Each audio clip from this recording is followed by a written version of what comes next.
Glück auf und Howdy aus Austin in Texas. Stimmt gar nicht, wir sind in San Marcos in Texas. Wir sind beim Buc-ee's, der größten Tankstelle der Welt. Und in San Marcos, der Laden hat neu aufgemacht.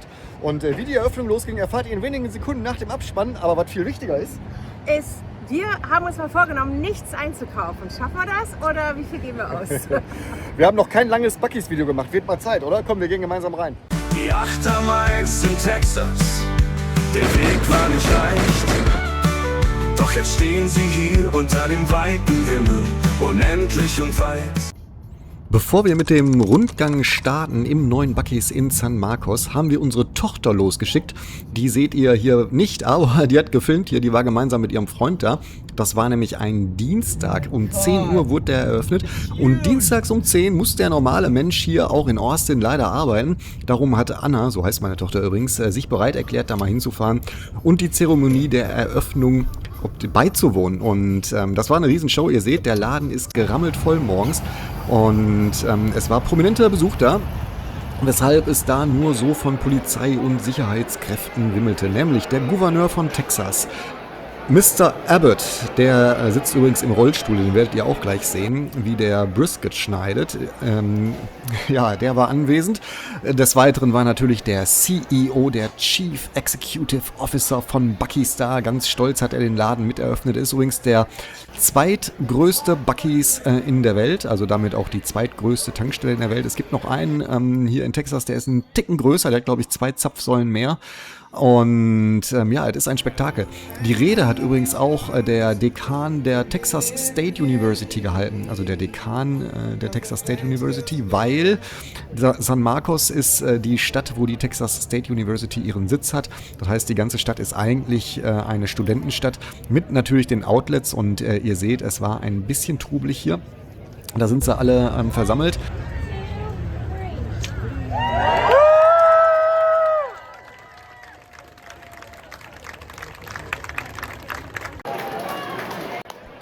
So, bevor ihr euch wundert, ja, das ist immer noch die Tankstelle, das erste Mal, dass der Laden quasi den Barbecue-Grill anschmeißt, denn ich werde da gleich noch mit Tina, wenn wir mit euch einen Rundgang machen, näher drauf zu sprechen kommen. Ich werde mir auch ein bisschen was zu essen holen, werde ich euch zeigen gleich, also bleibt auf jeden Fall dabei. Das sind die Eindrücke des Neueröffnungstags, da lief noch nicht alles rund, ein bisschen Show muss sein. Der Gouverneur von Texas, hier seht ihr den schnieken Mann mit der Basecap, der hat jetzt die Aufgabe, das erste Stück Brisket hier zu choppen, denn man kann sich immer aussuchen, ob man beim Buc-ee's Chopped Brisket Burger nimmt oder Sliced Brisket Burger. Und das ist immer eine Show, ne? Die Jungs, die da stehen mit den Cowboy-Hüten, die sind auch im normalen Betrieb da und machen genau das Gleiche, was der Gouverneur hier macht. Es ist also, ihr müsst da auf jeden Fall hin und ich hoffe, ihr habt gleich total viel Spaß bei dem Video. Also Tina und ich, wir hatten auf jeden Fall Spaß. Wir waren 2 Tage später da. Also wenn ihr dieses Video seht und wenn ihr das am Erscheinungstag seht, wovon ich ja mal ausgehe, die meisten werden das ja sonntags 18 Uhr gucken, wenn es gleich online gestellt wird, dann war das der Freitag, also quasi seid live dabei. Achtung, die folgenden Szenen enthalten Hintergrundgeräusche und wurden nicht mit AI bearbeitet.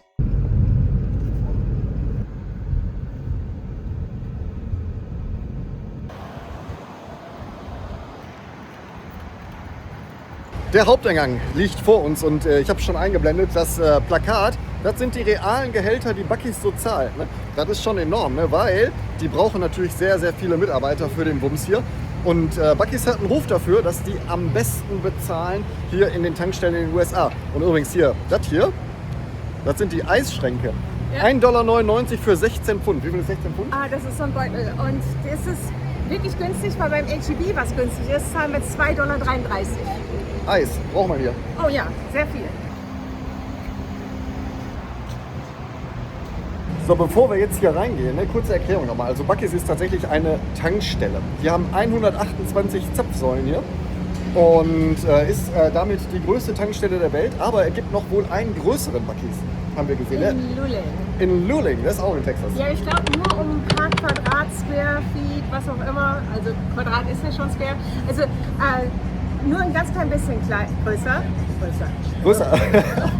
Das Ding ist auf jeden Fall riesengroß hier und geht schon los. Was das besonders macht, ist, du kannst hier quasi den ganzen Tag verbringen und dich begrillen lassen.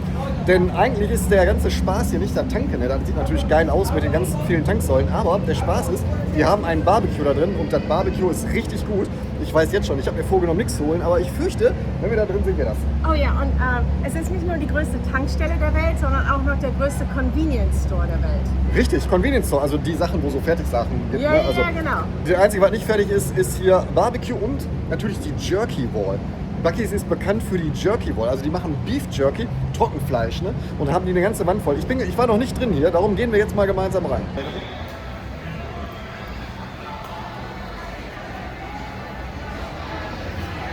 Let's get in. Hey, hi.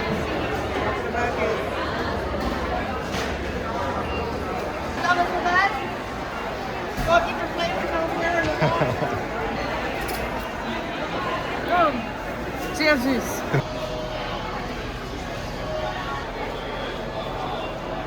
Wir starten mit links. Ich weiß gar nicht, wo sind wir gerade hier? Old Essen. Fabs. Alte Favoriten. So Genau. heißt das Ding. Hier gibt es jede Menge Soßen und Honig und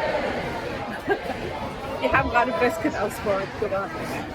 Jetzt zum Beispiel hier, was haben wir denn da alles Leckeres? Salsa.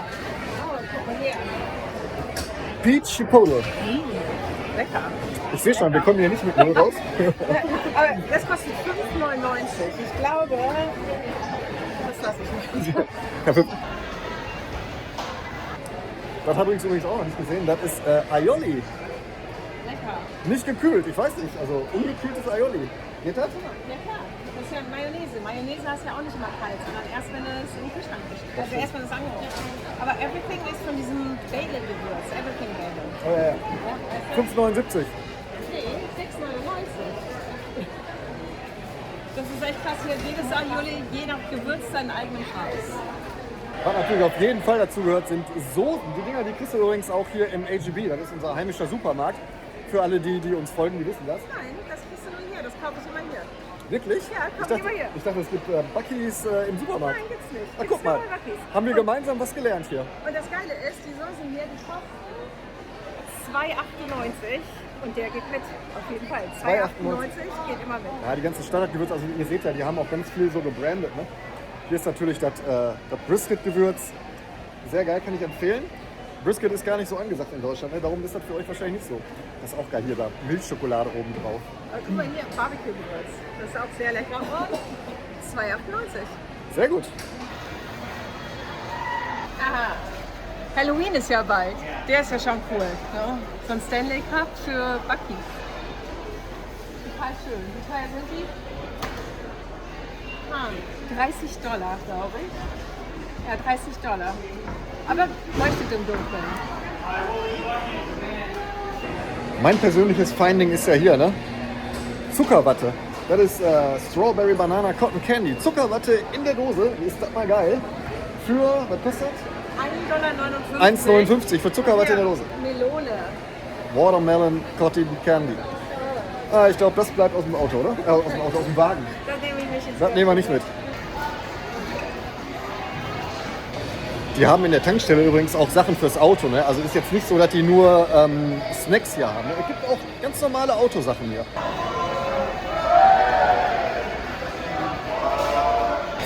Hier gibt es Kaffee und das Coole daran ist, schau mal, du kannst hier deinen Kaffee dort vorne ziehen und dann hast du hier alle möglichen Sirupe. Ne? Wenn du darauf stehst, Haselnuss oder Vanille, Karamell. Aber ich bin ja kein Sirup-Typ. Ich mag ja lieber Oatmilch. Und hier kriege ich sogar meine Oatmilch und muss nicht extra dafür bezahlen. Oder wenn jemand hier so Sweetener haben möchte, was ist das? Ein Creamer, genau. Die Sachen sind übrigens in Deutschland verboten. Hier in allen möglichen Geschmacksrichtungen. Das finde ich total toll. Also, riesengroß. Wie du siehst, hier ist eine Station und da vorne ist noch eine zweite Kaffeestation. Habt ihr auch das Gefühl, dass der Creamer, den die Tina gerade gezeigt hat, dass der aussieht wie Weichspüler, oder? Das sieht doch, also ich glaube, das ist der Grund, warum das in Europa verboten ist, weil die Leute zu doof sind und das denken, das ist der Weichspüler.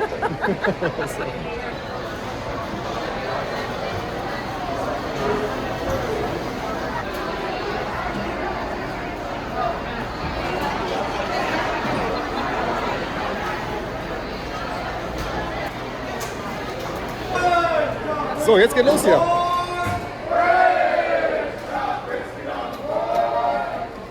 Das ist geil, ne? Also immer wenn Brisket fertig ist und geschnitten ist, also wenn so eine Ladung fertig ist, dann erfreuen die sich dran und lassen dann auch alle wissen.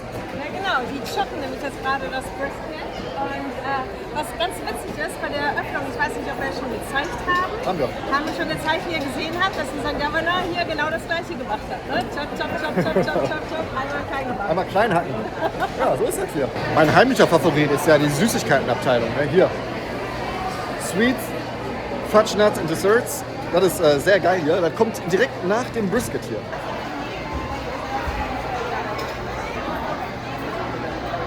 Kennt ihr Key Lime Pie? Das ist ein geiler Scheiß. Haben wir zum ersten Mal in Florida gegessen, Ja, glaube ich, bei unserem sehr Trip. Ne? lecker. Der Deutsche war immer zum ersten Mal in Florida.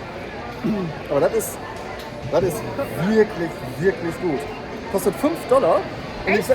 Ja, $5. Und Ganz schön teuer, ja, ne? ich glaube, dafür ist aber auch der Kalorienbedarf des ganzen Tages und der nächsten Woche gedeckt. Oh, ich auch. Ich glaube, da ist auch Zucker drin. Ich bin mir aber nicht sicher. Was auch geil ist, es ist ja so, es geht ja nicht nur Lebensmittel hier. Ne? Also die haben es ja irgendwie geschafft, eine richtige Marke aufzubauen. Und jeder will T-Shirts von Buc-ee's haben. Ne? Wir gehen in die Merchandise-Abteilung. Also irgendwas mit Biber muss ja auch sein. Also wenn ihr hier seid, ihr müsst irgendein T-Shirt oder einen Hut mit einem Biber haben. Yeehaw!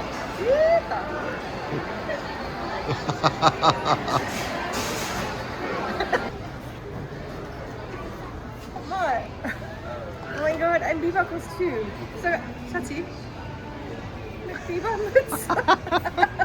Ist das süß, ist das süß. Aber ich sehe gerade, das gibt es nicht nur für Babys, sondern, komm mal mit, das gibt es auch für mich. Mit Mütze? Mit Mütze. Sehr gut. Nee. Das ist schon Was kostet der sehr Spaß geil. denn? Was kostet der Spaß? Oh, was glaubst du? $15. Oh, wir sind in Amerika. Das Oh, ist schon $150. Ah, passt schon. Nein, 25. Ah, guck, sie war ich gar nicht so schlecht. Ja, $25. Nice, oder? Ja, oder?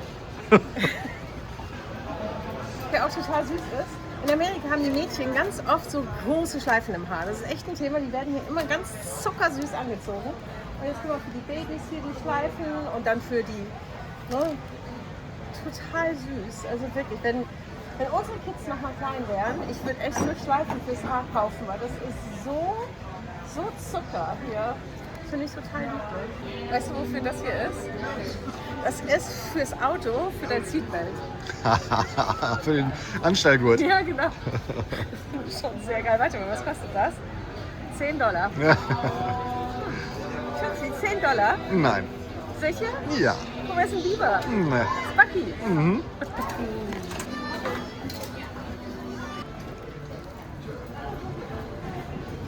$20 für so ein Schild. Ich meine, ist ja klar, ne? Die versuchen hier keinen auszuschließen. Ob BU-Fan, ob Longhorn-Fan oder Texas State, ist egal hier. Alle werden hier auf ihre Kosten kommen. Auch die Mutti. Mit einem Kühlschrankmagneten. Ich möchte noch mal kurz erwähnen, falls ihr nicht mehr wisst, wo wir sind. Ne? Wir sind in einer Tankstelle. Das ist eine Tankstelle. Die machen, ich weiß gar nicht, ich glaube, das meiste Geld machen die nicht mit Tanken, oder? Nee, ich glaube, das meiste machen sie mit Merchandise. Mit Kitsch. Mit Kitsch. Oh mein Gott. Cool. Aber das ist halt cool. Die haben eine Marke geschaffen, ne? Wir haben einen Deerfeeder hier. Klar. Deerfeeder, damit sie schön das Tier anlocken können und dann. Und dann feeden können. Naja. Wir sind in der Outdoor-Abteilung hier, ist auch geil, ne? Weißt du, wie oft kann man das sagen, dass man, wenn man in Deutschland ist, ich bin in der Tankstelle in der Outdoor-Abteilung. Das ist einfach, ich mag das hier. Guck mal hier, weißt du, was es hier gibt? Nein, weiß ich nicht, aber ich bin mir sicher, du sagst uns das jetzt.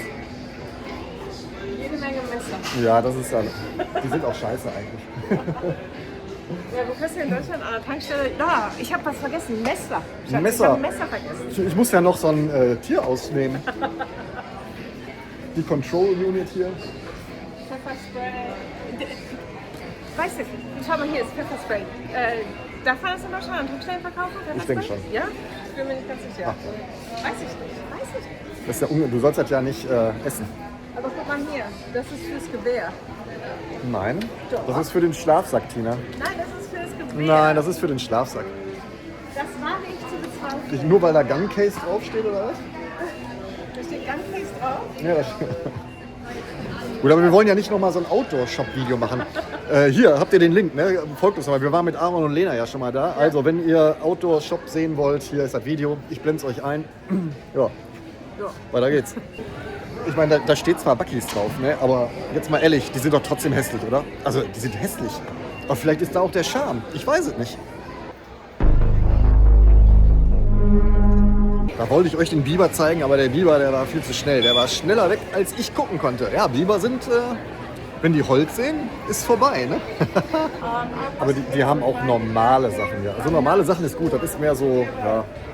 Sieht aus wie so eine Boutique bei Touristen irgendwo am Strand, oder? Aber ich liebe es. Ich liebe es voll. Achtung, jetzt wird's katholisch. Moment.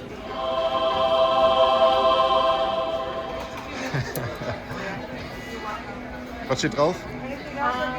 John 3,16 Okay. und der Spruch. Die Bibelspruchabteilung hier. Ja, aber das ist, hier, guck mal, hier ist sogar die Bible Emergency Numbers, was du lesen sollst, wenn du Stress hast, dann sollst du Matthew lesen. Und wenn du besorgt bist, sollst du Philippians lesen. Und wenn du Angst hast. Und das finde ich halt, also eigentlich finde ich das super süß. Also wirklich, eigentlich finde ich das super süß. Lass Bibelsprüche-T-Shirt kaufen. Ja.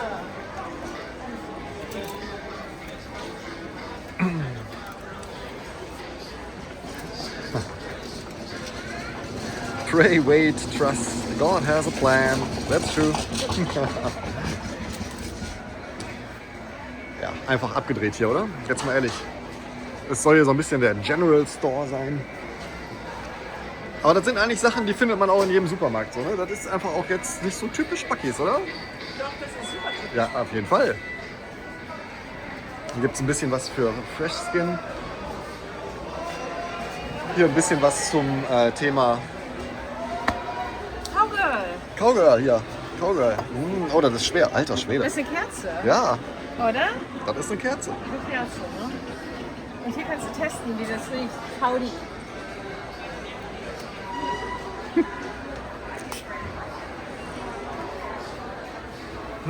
Das riecht aber gut. Ja, ich bin jetzt von Howdy noch nicht überzeugt, aber vielleicht mag ich ja das True, nein, das ist der True Cowboy. Jetzt bin ich mal gespannt, wie ein echter Cowboy riecht. Sollte ja stinken, oder? Nee, ganz schlecht. Der schafft es nicht in den Wagen, es tut mir leid. Das hier sind übrigens die 10 Gebote in Cowboy-Sprache übersetzt. Ich lese euch die nicht vor. Wenn ihr mal hier seid, guckt mal nach, das ist lustig. Was hast du? Das hier ist ein Armadillo-Aschenbecher. Aschenbecher. Ein Aschenbecher. Ein Shotglas. Das finde ich sogar sehr schön eigentlich. Ehrlich? Ja, jetzt trinke ich keine Shots, aber das Glas ist schön. Was glaubst du, was das kostet? $10. Nee, 20. 15. Boah. Ich bin gar nicht so schlecht im Stammraten, oder? Ja, ne? Also überraschend Guck mal hier wie früher, so ein Flachmann da mit Fell hier. 24,99. 24,99. Aber das ist echt das Kuhfell. Ja. Naja. Sind wir zu alt für, Schatz. Sind wir zu alt? Ja. Das finde ich ein bisschen sehr cool eigentlich. Das sind so Clips für die Chipstüten, um Chipstüten zuzumachen, ne? In Form einer Kakerlake. Die sind gar nicht so selten hier. Und ich weiß, ihr regt euch immer auf, wenn ihr Kakerlaken im Urlaub seht, ne? Aber das könnt ihr einfach auch gar nicht verhindern bei dem Wetter hier. So ist das. Ihr müsst halt gucken, dass die nicht reinkommen. What's that? Das ist für eine Weinflasche. Kakerlaken, Weinflaschenverschluss. Für $12 für Leute, die die Weinflasche nicht austrinken. Warum sollte man sich einen Weinflaschenverschluss kaufen? Another quitter? Verstehe ich nicht. Dann müsste man die ja wieder zumachen. Spaß. Alter Schwede. Spaß. Das ist unfassbar. Wenn ihr glaubt, es wird nicht verrückter, ne, dann es geht noch verrückter. Und zwar ist Buc-ee's nicht nur bekannt für das Essen und für die Show hier und für die Tankstelle, sondern Buc-ee's ist bekannt für die Klos. Ja. Denn das sind die saubersten Toiletten, wo ihr jemals wart in den USA. Die putzen sofort hinterher und die haben da auch Duschen drin. Das heißt, wenn ihr jetzt der Trucker seid, ne, und hier mal ein bisschen Pause macht, dann könnt ihr hier duschen. Selbst wenn ihr kein Trucker seid, duschen geht immer. Duschen geht immer, aber das ist wirklich wahr. Also es ist nicht aufgemacht oder so, die Toiletten sind so unglaublich sauber. Ich würde immer einhalten, wenn Buc-ee's in der Nähe ist. Das ist wirklich irre. Also macht euch mal den Spaß, geht mal auf die Toilette, das ist auf jeden Fall, es lohnt sich.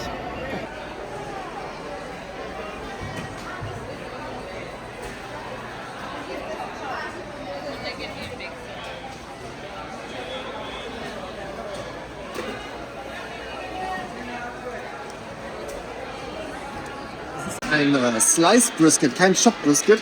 Wir grillen ja heute Abend noch, aber ich habe Hunger. Geht auf jeden Fall mit jetzt. You guys found everything okay? Oh, yeah. That's it here. Geschafft. Das war unser erster Besuch im neuen Buc-ee's in San Marcos und wir haben natürlich ein bisschen was gekauft. Auch wenn wir vorhatten, eigentlich nichts zu kaufen, ist ein bisschen was in der Tüte gelandet. Was haben wir gekauft? Barbecue-Soße, Barbecue-Soße? Zwiebelringe Ganz viel Zwiebelringe. und dann Burger. Mehr wenig? Nee, das war's. Und wir haben auch nur $14,98 oder so, also keine $15 ausgegeben. Guck mal, Schnäppchen. Ja, wirklich. Lass wieder reingehen. Ja, Zweite Runde. nochmal. Was hat die? Achso, das ist hier Tiervieh. Tierfutter. Ja. Damit Ja. du die Siehst du anlocken irgendwo kannst, ein Schild hier? Ich hatte Spaß dran, ne? Siehst du irgendwo ein Schild hier, was die Tankstelle kostet? Also was kostet der Sprit hier gerade? Normalerweise hängen da immer so Schilder irgendwo, oder? Ja, aber ich denke, das kannst du an der Tapfsäule selber Komm, wir gehen mal zu so einer Tapfsäule und Ja. gucken uns das mal an. Bei 128 findest du bestimmt einer. Das, was mich ja immer nervt, ne? Ist bei Buc-ee's, ist dann gehen die tanken und dann lassen die das Auto an der Zapfsäule stehen. Ne? Das machen die einfach immer. So, wir gehen einmal rüber hier zu so einer Zapfsäule, damit ihr mal wisst, was das kostet. Wir gehen zur Nummer 29, das heißt, wir sind irgendwo am Anfang hier. Ich wollte einmal nur gucken, was der Spritpreis gerade ist. Also der Diesel ist hier das Grüne, kostet 4,59. Regular, das ist das, was ihr immer tankt, wenn ihr einen Mietwagen habt, 2,99.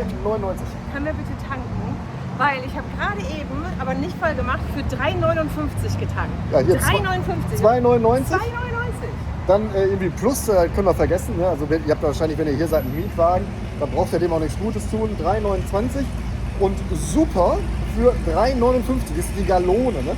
Und ihr seht, ihr könnt hier mit Apple Pay bezahlen, das haben auch nicht alle Tankstellen. Ja, so läuft das hier. Ne? Also es ist einfach richtig günstig hier und Buc-ee's hat einen Ruf dafür, immer nützt das. Und das auch neu ist, ne?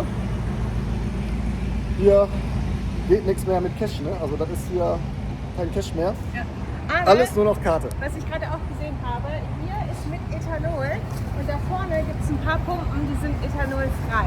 Ja, das sind dann, Also hier ist E10 und da hinten ist dann irgendwie nicht E10. ja, die haben wir, glaube ich, E8 oder so. Das ist nicht ganz E10. Ja. Aber ist auch egal, das ist hier gefährliches Halbwissen. Ich glaube, ohne Ethanol sind halt die ganzen alten Muscle Cars Ja, glaube ich mit auch. Bleizusatz. Dafür. Hey, ich schneide die auch nicht raus, müsst ihr jetzt durch. Das hatte deine Oma auch mal und danach. Ja, Oma hatte das auch und dann war andere Geschichte. Willst du mal? So, ich freue mich jetzt auf meinen Sliced Brisket. Den zeige ich euch auch noch, wie das aussieht. Ihr wollt ja wissen, wie das aussieht, was die da drin machen, oder? Ja. So. Aber vielleicht kannst du den essen, wenn er an der Zapfsäule. Ich möchte wirklich tanken, weil das sind 60 Cent pro Gallone, die ich spare. Das ist sehr, sehr, sehr viel Geld. Das ist Also, sehr, sehr, sehr viel Geld, was wir jetzt gleich wieder verfahren, weil wir ja nach Hause fahren.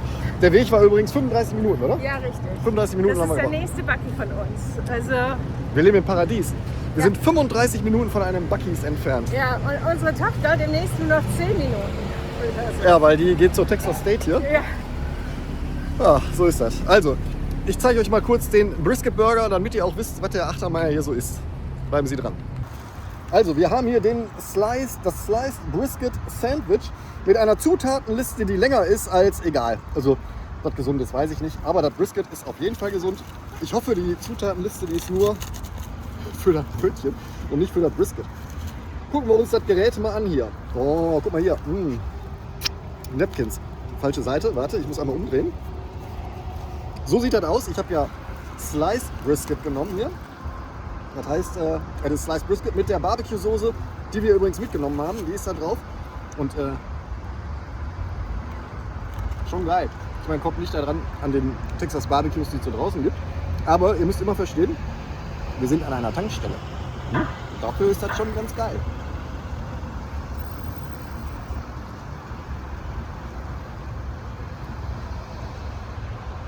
Das war der Buc-ee's in San Marcos. Wir machen uns wieder auf den Heimweg und wir hoffen, ihr hattet ein bisschen Spaß mit uns. Mal so ein fokussiertes Video ohne viel drumherum mit uns einfach zu erleben. Ja, wenn euch sowas gefällt, bitte schreibt uns das unbedingt in die Kommentare, damit wir davon viel, viel mehr machen können. Und auch so schreibt immer in die Kommentare, für euch kostet das nichts, für uns bedeutet das die Welt. Ihr unterstützt uns damit und so können wir unseren kleinen, aber feinen Kanal etwas erweitern. Würde ich total toll finden. Absolut. Also kommentiert bitte, folgt uns und nächsten Sonntag um 18 Uhr müsst ihr wieder einschalten. Dann sind die bekloppten Achtermeyers wieder auf YouTube hier. Und ich freue mich, dass ihr dabei seid. Die Community ist immer noch, wir haben immer noch die geilste Community der Welt hier. Ja. Folgt mir auch auf Instagram, folgt der Tina auf Instagram, die macht viel geilere Sachen als ich auf Stimmt Instagram. gar nicht. Doch, Nein. doch. Also folgt der Tante hier mal auf Instagram, damit die mal richtig steil geht und uns noch mehr Steakhäuser besorgen kann, wo wir kostenlos essen können. Ladies and Gentlemen, ich wünsche euch einen schönen Sonntag, Restabend oder Montag oder Dienstag oder wann immer ihr dieses Video guckt und wir sehen uns nächsten Sonntag, 18 Uhr. Bis dann, ciao. Ciao.